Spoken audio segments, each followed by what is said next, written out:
Finally, the last big domino comes off the board. Framber Valdez to the Tigers. Welcome into an emergency edition of Fantasy Baseball today on Wednesday night, February 4th. I am Frank Stampfl, joined by Chris Towers. Here I was, minding my own business, prepping for our catcher preview, Chris. Boom! Massive news here. Framber Valdez to the Tigers on a 3-year, $115 million deal. The deal includes deferrals. We haven't learned about those yet, at least not to my knowledge, and an opt-out after year 2. One of the game's true workhorses here. Valdez has the second most innings pitched in baseball since 2022, behind only Logan Webb. Yes, last season he had a rough second half, but he's consistently just been a rock-solid SP2 for fantasy for quite some time now, and we've talked a lot about the mental side of the game for Framber Valdez. Everybody knows or should know by now what happened with Valdez and his catcher in Houston late last season, crossed him up, threw the ball at his chest.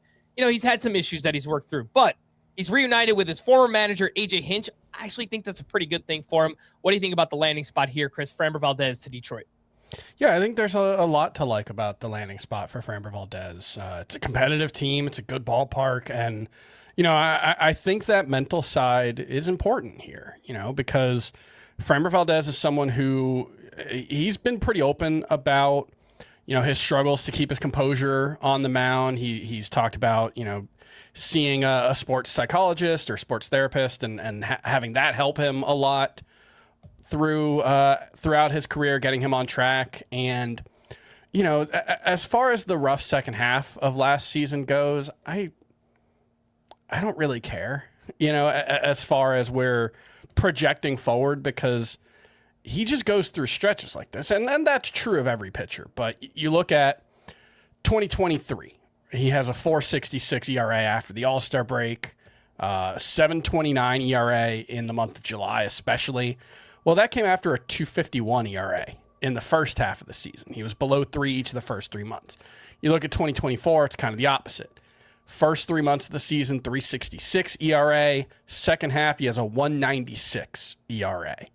So it's all to say that this is a guy who, because he relies so much on that curveball, and it's a big looping type of curveball, I think this kind of inconsistency is probably just inherent to him as a pitcher. I think of when we had Nick Pollock on the show a couple weeks ago for an SP discussion. He talked about how he tends to be down on pitchers who throw their splitter as a primary pitch or their main secondary pitch, I guess. And that's because it's really hard to command that pitch consistently. It's a great put-away pitch often, but throwing it for strikes can be inconsistent. And I kind of think that way about Framber Valdez. It's just kind of he goes as his feel for the curveball goes. And when the curveball is going really well, as it was in the second half of 2024, when he was throwing it nearly 40% of the time, he can be dominant.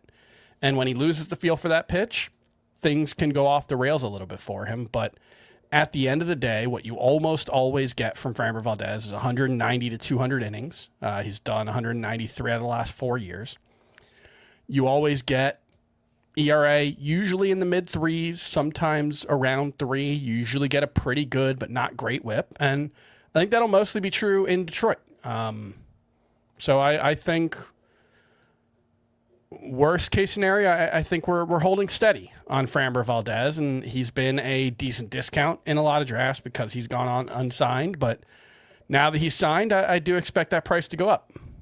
Yeah, there is a level of unknown, him pitching for a team in a location that he's never pitched before. He has started games in Comerica Park, but obviously not as a Detroit Tiger. So it does add a level of unknown, but someone who, again, while he isn't the most consistent pitcher from 1 month to the next, one half to the next, what he gives you by the end of the season has been pretty consistent throughout his career. So I actually do like the landing spot a lot in terms of AJ Hinch being there. The ballpark is a great park to pitch in. It's a great division to pitch in as well.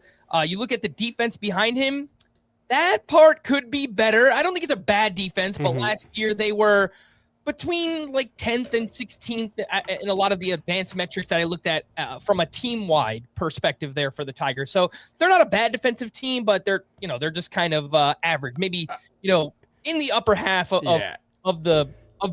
baseball, but not one of the better teams, I would say. You definitely wish for a ground ball pitcher like Framber Valdez that the shortstop position in Detroit was better. And look, maybe it's just, I think Roster Resource has Zach McKinstry at shortstop. I would guess Javier Baez is going to play a little bit there as well.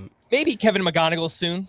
And then Kevin McGonigal, who is viewed as a passable defensive shortstop, but not necessarily like a Gold Glover. Someone who I think in the long term may not be a shortstop, but he's fine there. They have Trey Sweeney as well, but I don't know if he's going to play a big role. So that's the one hiccup is you do wish that the defensive, the infield defense was a little better on the Detroit side of this.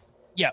If you look at the ADP from the last 2 weeks, you mentioned Chris. I mean, it's just been lagging behind all season. I know for the NFBC, a lot of times if a player remains unsigned, it does keep their draft costs down a little bit.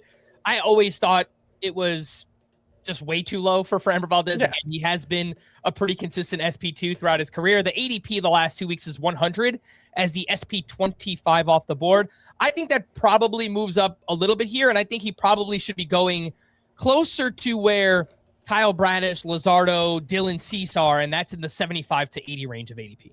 Yeah, I agree with that. I think to a certain extent it does depend on the format. I think Framber is probably a better head-to-head points pitcher than a roto pitcher because he's, kind of average-ish when it comes to whip. He doesn't get a lot of strikeouts per inning, although the end total usually ends up pretty good.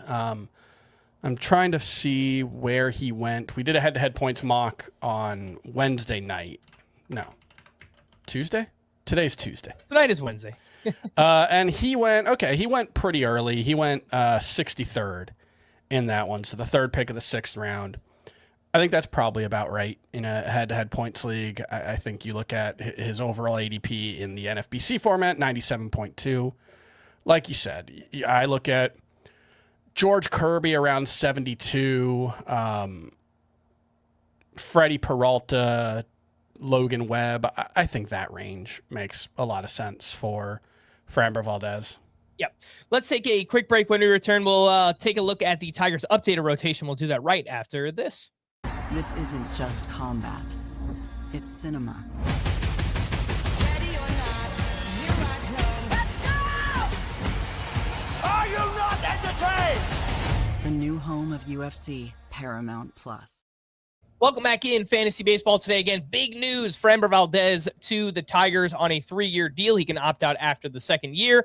The Tigers updated rotation. Tarek Skubal, Framber Valdez, Jack Flaherty, Casey Mize, Reese Olson. I think this is probably bad news for Troy Melton and a pitcher they signed from the KBO, Drew Anderson, who actually put up some pretty big numbers there and lots of strikeouts as well. He's an unknown here, but again, there was, I guess, a very deep sleeper case for him. Now I'm not so sure. And look, injuries are going to happen, so perhaps Troy Melton could still find his way into the rotation at some point. But Chris, this is a great rotation overall from a real-life perspective. I've seen a couple of people ask, in the chat and on Twitter, what does this mean for Tarek Skubal? Well, still going through that arbitration case. I think we're actually going to find out tomorrow or the day. I think it happened on Tuesday. Yeah, so we're going to find out very soon on that, how much he's going to be paid this season. I think the Tigers are going for it this year. I don't think you sign Framber Valdez to a 3-year deal with an opt-out after year 2 with the intention of trading away Tarek Skubal. I think you want those guys together. You're going to give it, one great shot here in 2026, and then I guess we'll figure out what happens from there. But my guess is Tarek Skubal will remain with the Tigers.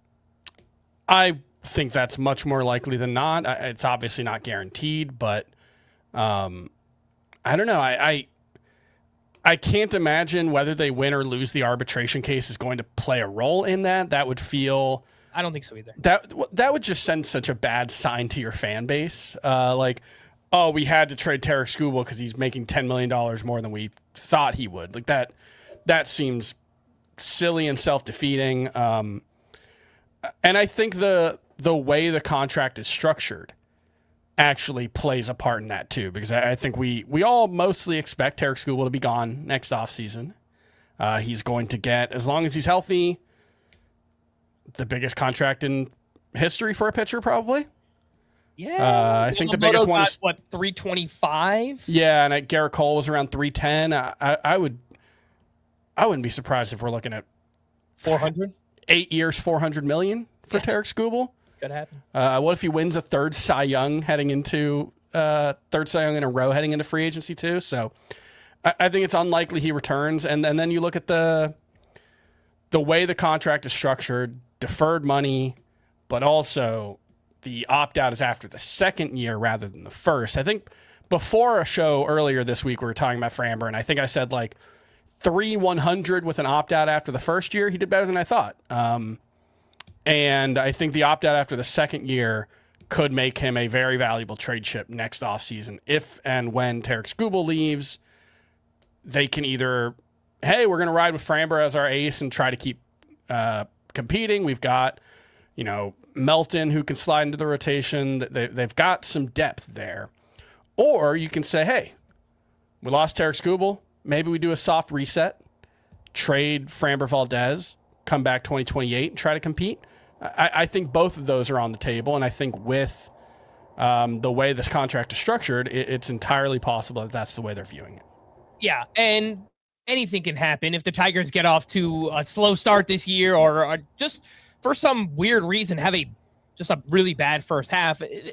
At that point, then they're thinking a little bit more about trading Tarek Skubal in season, but sure. I would still bet on him being there for this year and them competing in a division that's obviously not great. So yeah, very winnable division. Yeah. Very solid team, if not a very good team, if Skubal and Framber especially pitch to what they're capable of. And I do want to go back to, I don't necessarily know that Troy Melton is not going to be in this rotation. I would guess Reese Olson has a leg up, but Reese Olson's had a lot of trouble staying healthy the past couple of seasons.